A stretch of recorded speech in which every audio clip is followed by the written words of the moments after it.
Guys, good afternoon. সেই 12টা বাজে, সব জোগাড় করে নিয়েছি। আজকে আমার কিচেনে লাঞ্চের জন্য কি কি রান্না করব তো দেখো।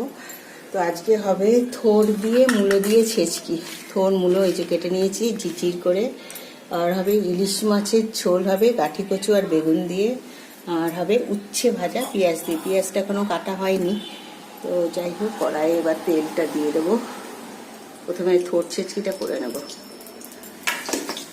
থোড়টা একটু নুন মাখিয়ে নিই। মূলতেও নুন মাখাতে হয়, থোড়েও একটু নুন মাখিয়ে দিয়ে দেবো। এদিকে চালও ভিজতে দিয়ে দিয়েছি। ইলিশ মাছ সবগুলোই রান্না করে ফেলবো একবারে।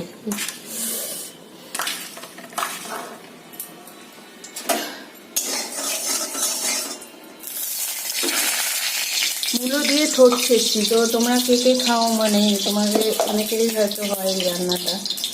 তো কাতে কাতে বাড়িতে হয় আমাকে জানিও।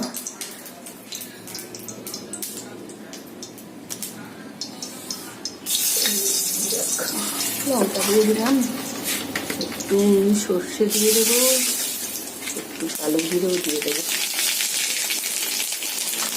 দিয়ে বাচ্চাটা দিয়ে দেবো।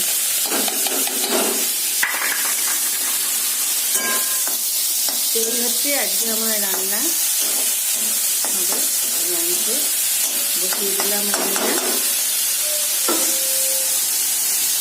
এগুলো সব ধুতে দেবো কালকে। মশলার কৌটোগুলো এখন নোংরা হয়েছে।